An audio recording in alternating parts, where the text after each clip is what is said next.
আসসালামু আলাইকুম। আশা করি যে যেখানে আছেন সুস্থ আছেন।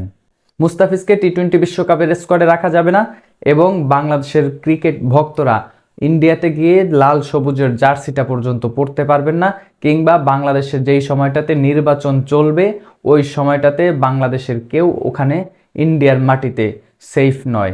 এই কথাটা আসলে আমার নয়, বরং আইসিসির চিঠি নাকি এরকমের তথ্যই দিয়েছেন। সেটা স্বয়ং ক্রীড়া উপদেষ্টা আসিফ নজরুল স্যার তিনি বলেছেন।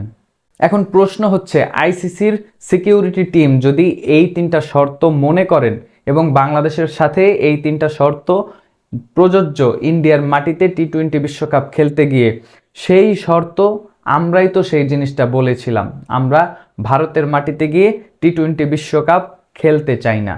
সেক্ষেত্রে শ্রীলঙ্কার মাটিতে টি-20 বিশ্বকাপ বাংলাদেশের ভেন্যু হিসেবে নির্ধারিত হোক, কিংবা মুস্তাফিজ এবং বাংলাদেশের অন্যান্য প্লেয়াররা এবং জার্নালিস্টরা কিংবা ভক্তরা যারা ভারতের মাটিতে যাবেন তাদের নিরাপত্তার ইস্যু দেখিয়েই তো বাংলাদেশ ক্রিকেট বোর্ড আইসিসিকে চিঠি পাঠিয়েছে। সেক্ষেত্রে বাংলাদেশ ওই জায়গায় নিরাপদ নয়, সেই বিষয়টা তো স্বয়ং আইসিসি স্বীকার করেছেন। আইসিসির যেই সিকিউরিটি টিম রয়েছেন তারাই তো এই বিষয় স্বীকার করেছেন। তাহলে উত্তরটা তো খুব সহজ, বাংলাদেশের টি-20 ভেন্যুটা শ্রীলঙ্কায় আয়োজন করা হোক। এখন প্রশ্ন হচ্ছে, আসিফ নজরুল স্যার যে বলেছেন এই তিনটা শর্ত নিরাপত্তার ইস্যুতে ভারতের মাটিতে বাংলাদেশ খেলতে পারছে না, আইসিসি স্বয়ং এটাই জানিয়েছে, কিন্তু শেষ পর্যায়ে তো তিনি এই বিষয়টা উল্লেখ করেছেন আমরা চূড়ান্ত চিঠির অপেক্ষায় রয়েছি আইসিসির পক্ষ থেকে। সেক্ষেত্রে আসলে সত্যটা কি? কেননা ইন্ডিয়া টিভির এক রিপোর্টে এরকমের বলা হয়েছে আইসিসি ডক্টর আসিফ নজরুলের এই মন্তব্যকে রিজেক্ট করেছে। সেক্ষেত্রে বিষয়টা হচ্ছে, বাংলাদেশ ক্রিকেট বোর্ডের যেই সিকিউরিটি টিম রয়েছে এবং আইসিসির যেই সিকিউরিটি টিম তাদের মধ্যে অন্তর্নিহিত যেই যোগাযোগ, সেখানে এই বিষয়টাকে নিয়ে আলোচনা হয়েছে। তার মানে এখন শুধু চূড়ান্ত চিঠির অপেক্ষায় বাংলাদেশ ক্রিকেট বোর্ড। তাহলে আইসিসির তো এখন স্বয়ং নিজেদেরই দায়িত্ব বাংলাদেশের টি-20 ভেন্যু হিসেবে শ্রীলঙ্কার মাটিতে আয়োজন করা বাংলাদেশের টি-20 বিশ্বকাপের ম্যাচগুলো।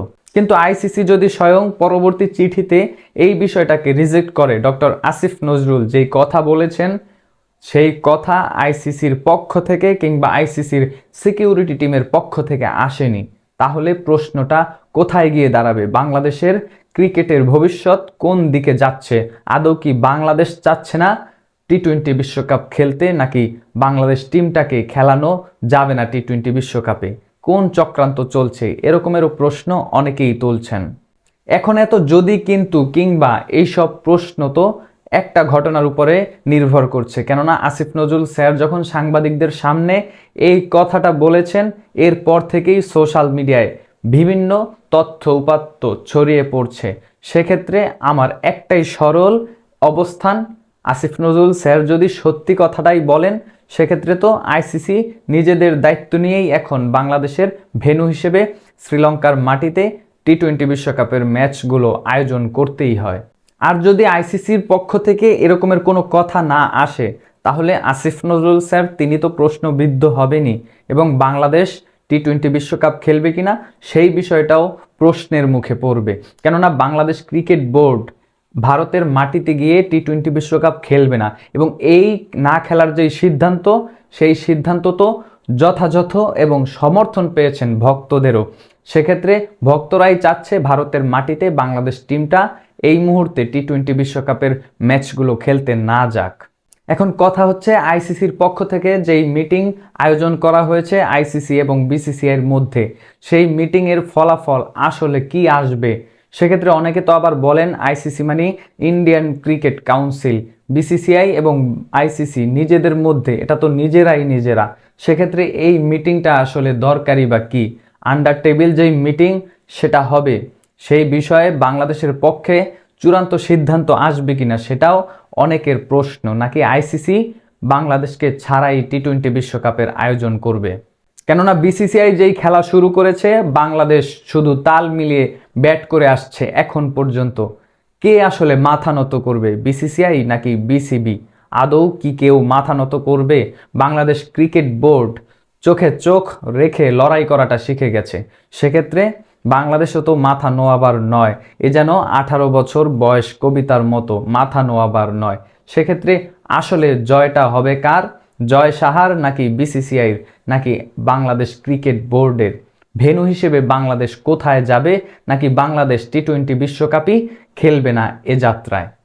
আবার অনেকে বলছেন পাকিস্তান ক্রিকেট বোর্ড যখন থার্ড অপশন হিসেবে তারা হাত উঁচু করেছে, বাংলাদেশের ম্যাচগুলো পাকিস্তান নিজেরাই আয়োজন করতে চায়, সেক্ষেত্রে এটাকেও অনেকে আবার খেলার আর একটা গুটি বলতে পারেন।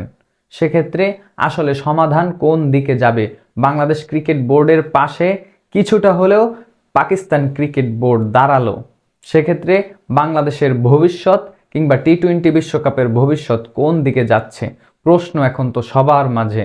আসলে আইসিসি চূড়ান্ত চিঠি কবে দিবে সেই অপেক্ষায় এখন পুরো বাংলাদেশ কিংবা পুরো ক্রিকেট বিশ্ব, যারা টি-20 বিশ্বকাপের অংশ হিসেবে রয়েছেন। তবে উত্তর তো এখন একটাই, বাংলাদেশ ক্রিকেট বোর্ডের কাছে আইসিসির যেই চিঠি, সেই চিঠিতে আসলে কি আলোচনা রয়েছে, আসলে কি ডক্টর আসিফ নজরুল স্যার সঠিক কথা বলেছেন কিনা, সেটা এখন অনেক ক্রিকেট ভক্তদেরও প্রশ্ন। তবে আমার অবস্থান এখন পর্যন্ত একই, বাংলাদেশ টি-20 বিশ্বকাপ ইন্ডিয়াতে গিয়ে না খেলুক, সেক্ষেত্রে টি-20 বিশ্বকাপ যদি ওয়াক ওভারও করতে হয় সেই বিষয়টাতেও আমি অন্তত সমর্থন জানাই। সেক্ষেত্রে বাংলাদেশ যেই আবেদনগুলো করেছে, মুস্তাফিজের ইস্যুকে কেন্দ্র করে যেই খেলা শুরু হয়েছে, সেই খেলার শেষ পর্যায়ে শেষ বল, উইনিং বলটা কে মারবেন এবং কে সেই ছক্কা হাঁকাবেন, কেননা বাংলাদেশ ক্রিকেট বোর্ড আইসিসির কাছে যেই আবেদন করেছে সেটা যথাযথ এবং যৌক্তিক। কেননা বিসিসিআই যদি মুস্তাফিজের বেলায় ইস্যু দেখাতে পারে, নিরাপত্তার যে ইস্যু, সেটা তো সেমভাবে বাংলাদেশ ক্রিকেট বোর্ড পুরো বাংলাদেশের প্লেয়ার কিংবা ভক্তদের ব্যাপারেও দেখাতে পারে, এবং সেটা তো ভক্তরাও সমর্থন করছেন। সেক্ষেত্রে বাংলাদেশ ক্রিকেট বোর্ডের অবস্থান অনড় থাকাই সবচেয়ে উত্তম, কেননা নাকে খত কে দিবে, বাংলাদেশ ক্রিকেট বোর্ড নাকি বিসিসিআই, সেই অপেক্ষায় এখন পুরো ক্রিকেট দুনিয়া। তবে আপনার কি মনে হয় আইসিসির পক্ষ থেকে শেষ সমাধান কি আসতে পারে? আদৌ কি বাংলাদেশ টি-20 বিশ্বকাপ খেলবে কিনা, সেই সমাধানটা আপনার কি মনে হয়? কমেন্ট বক্সে আপনার মূল্যবান মন্তব্য অবশ্যই জানাবেন।